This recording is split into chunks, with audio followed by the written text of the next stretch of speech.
Let's unbox， 我係阿 Pow 啊！我哋今日又嚟開啲特別有限量嘅嘢啦。我哋今次開嘅就係呢個 AG Kotzebue Ultraman Zero 藍牙耳機。冇錯啦，繼我哋之前咧開過呢個同龍珠 crossover 過嘅呢個耳機之後咧，今次就嚟到 AG 啊同呢個 Ultraman 合作嘅耳機啦。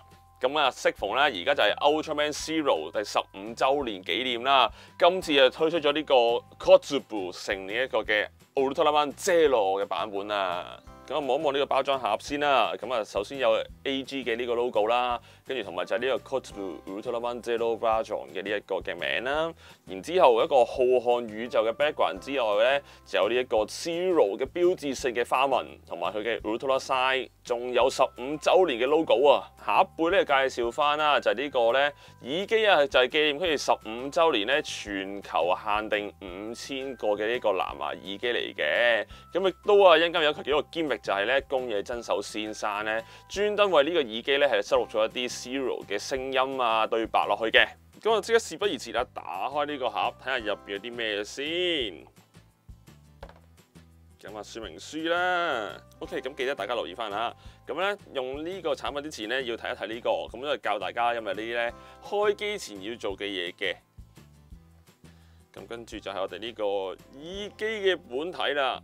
耳機啦，同埋佢充電盒嘅，佢入邊另外配件跟咗啲咩咧？睇下先。咁首先入邊咧就有兩 set 啦 ，Final Edge Style Series 嘅 Type E 耳膠啊，咁啊兩個唔同嘅 size 嘅，咁啊可以咧放翻大家自己咧入邊嘅耳型咧係大細嚟去更換翻嘅。咁始終咧因為 AG 都係跟翻一個 Final 嘅一個附屬品牌啦，咁所以啊亦都有個 Final 耳膠去俾大家用翻啦。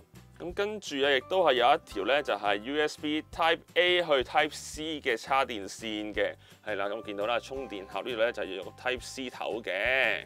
咁睇完配件啊，當然咧就睇翻主體啊，呢個嘅耳機同佢充電盒啦。咁呢個充電盒咧，成個外形咧就係一個 Zero 嘅形象嚟嘅。咁頭先同阿鴨哥傾過啦，呢一邊正面望落去咧，就應該係 Zero 嘅一個側身嘅一個單邊嘅花紋啦。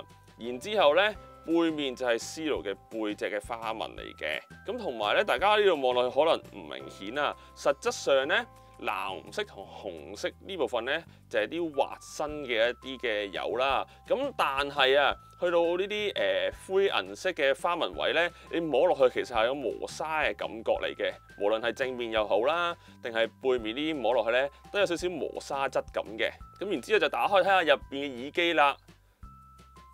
好啦，咁啊啱啱大家見到有啲閃燈啦，就係乜嘢咧？佢已經喺度連接緊我個電話啦，因為已經用咗佢一段時間去試聽啦。咁大家都會見到啦。咁啊呢個耳機上面咧就印住咗呢個 Zero Slacker， 即係 Zero 咧頭上面嗰兩個嘅回力標嘅一個圖案喺度嘅。咁我哋拎出嚟睇睇先啦。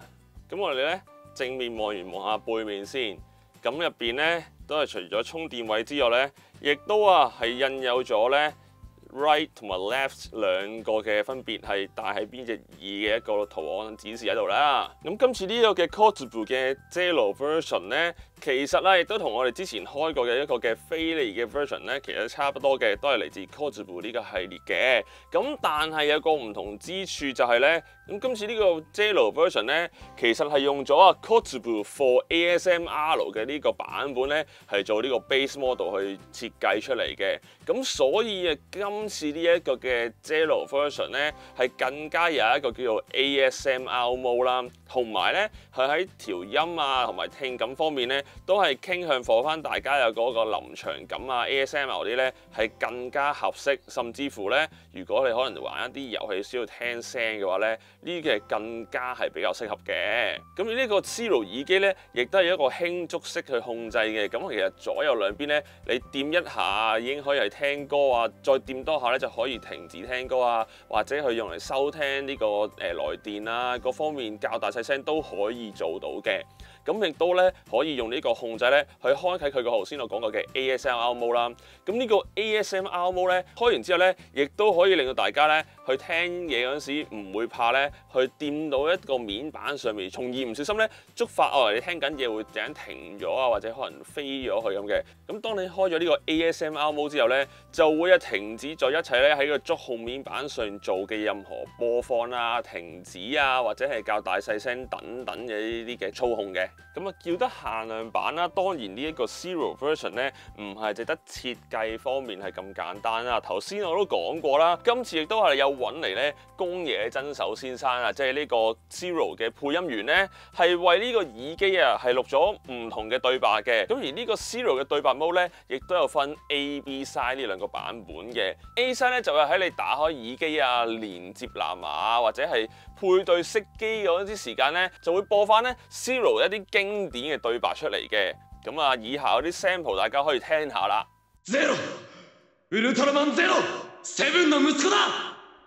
俺に限界はねえ。俺のビッグファンはもう止められないぜ。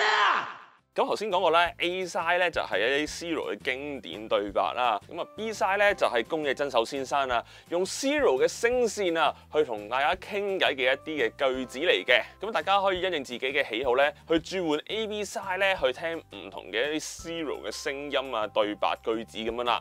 咁跟住落亦都講一啲關於今次耳機嘅規格啦。咁當呢個耳機啊喺 keep 住播歌連續使用嘅時間上面咧，每一個耳機咧最長可以用到5個鐘嘅。咁如果放喺個 case 入邊充電一直去 keep 住去用嘅話咧，咁就最長可以用到20個鐘嘅。咁充電嘅時間咧，耳機本體咧就可以用咗個半鐘時間去插滿電嘅。咁而一充電盒咧，咁就用2個鐘時間就可以插滿電㗎啦。咁另外啊，佢亦都有咧 IPX4 呢個防水功能嘅，咁所以咧稍為掂到水啲嘢咧，都唔會怕整壞呢個耳機嘅。另外呢個耳機咧，亦都支援 SBC 同埋 AAC 兩種嘅傳輸規格嘅。咁基本上大家用嘅手機咧都會支援到呢兩個制式㗎啦，咁可以方便使用，隨時用到㗎啦。咁今次呢個 product 咧，亦都會送一張啊，可以喺 Ultraman Card Game 入邊用到嘅一張 Zero 嘅二畫卡俾大家㗎。好似我呢啲中意 Zero 嘅 fans，亦都會玩 Ultraman Card Game 嘅人咧，係非常之珍貴、非常之值得去收藏㗎啦。另外呢一對耳機嘅設計啊，亦都係咧方便翻咧用家啊可以喺自己調校呢個佩戴角度嘅。你中意咧可以打橫咧喺耳仔用就得，亦都係咧如果就翻你嘅耳仔嘅一個形狀咧，去打斜去聽咧，亦都係可以嘅。咁所以可以自由調校翻一個適合嘅佩戴角度嘅。以下感想呢一部分咧，就係我而家喺室外咧用呢個 Zero 耳機去做錄音嘅。咁大家去聽下咧，如果喺室外講電話情況之下，呢一個耳機係咩效果啦？咁我個人覺得咧，呢款耳機佢嘅調音部分咧，佢嘅人聲係比呢個高音同埋低音係相對突出嘅。無論我係聽 MC 嘅説謊者啦、GD 嘅 Home Sweet Home， 抑或係 YOASOBI 嘅 Yorude Kakelu 咧，佢哋人聲嘅音場咧，都係會相對於高音同低音咧，係更加前咧，係去貼近我哋耳仔，聽得好明顯嘅。咁今次個 AG Kotzebue Ultraman Zero Version 嘅耳機咧，咁佢嘅其他詳情咧，亦都會放喺下邊嘅 description box 度俾大家去睇嘅。亦都可以撳下邊條 link 咧，去了解翻一啲相關嘅資訊嘅。最後亦都再一次多謝翻代理 ECT 咧，今次啊俾呢對耳機咧，我哋去試聽去做 review。咁今次條片嚟到呢度先啦，下一次同大家見面啦，拜拜。